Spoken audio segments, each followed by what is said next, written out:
And tonight on the Daily Wrap, the Pope is officially in the U.S., but not everybody is happy about his visit. Former Nixon and Reagan staffer Pat Buchanan will join us to discuss. Carly Fiorina made an appearance on The Tonight Show last night, but did it help her chances at winning the nomination? We talk about all that and Donald Trump's latest fight with Fox. This is the Daily Wrap, live from New York City.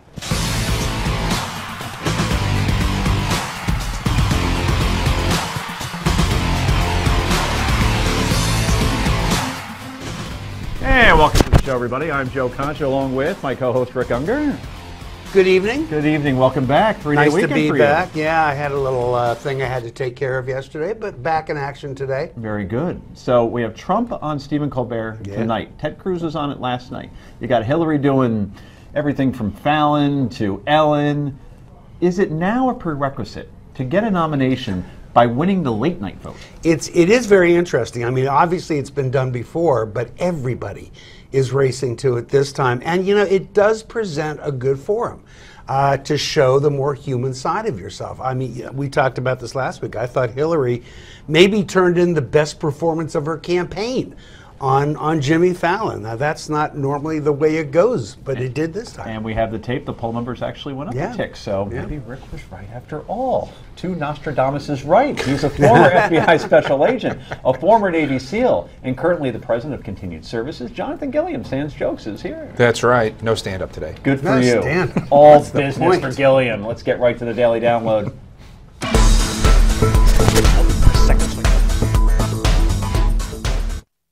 And Pope Francis arrived in Washington, D.C. to kick off his first papal visit to the United States. As our first guest points out with his latest column for WorldNet Daily, both U.S. and Catholics in crisis is the title. America and the Catholic Church have dramatically changed since the 1950s when Pope Pius XII and President Dwight Eisenhower were speaking out against communism. And in the 1980s when President Reagan and Pope John Paul II were pillars of resistance to Russia during the Cold War. Now everything is different, and many conservatives, including Catholic conservatives, are not happy about the direction America is going in, or the direction the church is taking under Pope Francis. Joining us to discuss that and more is former presidential candidate, former Nixon and Reagan staffer, and author of The Greatest Comeback, Patrick J. Buchanan joins us. Pat, thanks for joining us. Delighted. So your thoughts on the Pope's visit? It's getting obviously a ton of press, wall to wall on cable news. This is a different kind of Pope, isn't it?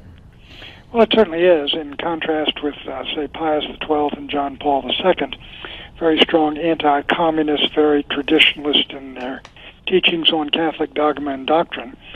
And this present Holy Father went through 4 days in communist Cuba and meeting with those two political criminals who have run that country for 50 years, run it into the ground, denied people religious freedom, political freedom, and basically sent scores of thousands fleeing to the United States from their prison island.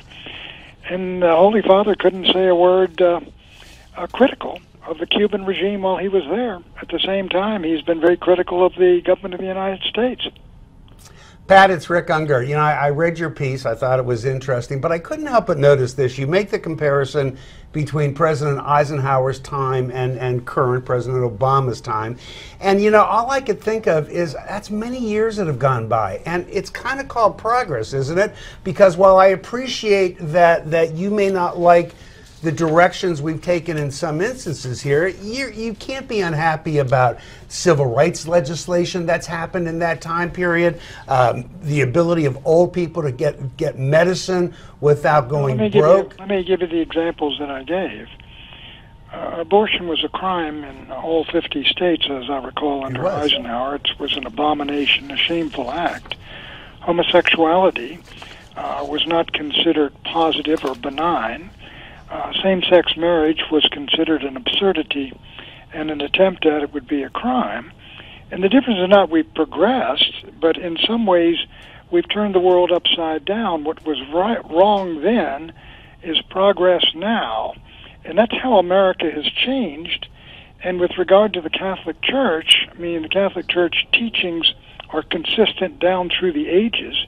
If the Pope's infallible, it means what has been decided and been taught and been brought to the faithful before remains true today, and you cannot change truth. So I think this is far more dramatic than simple, say, progress and desegregation. Well, Pat, what about, I mean, if we want to go back even further in time, there was a time when it was religious law to stone adulterers. You wouldn't support doing that today. Well, no, we're not doing that, but I don't, there might have been some witch burnings up in New England, but they never stoned adulterers in the United States, as I recall. But I will say this, adultery was the only cause, for example, of divorce.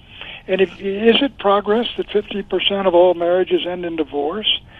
And let's get to the Catholic teachings. The Catholic Church has always taught the indissolubility of a valid marriage. One man, one wife, as long as it's a valid marriage.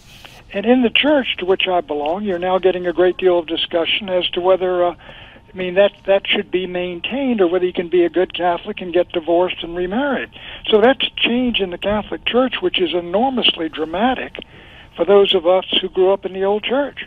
Pat, I keep hearing media reports, and I'm a media reporter first, that this is one of the most popular popes that we've ever seen, that this is one that's drawing more attention to the Catholic Church than we've ever seen.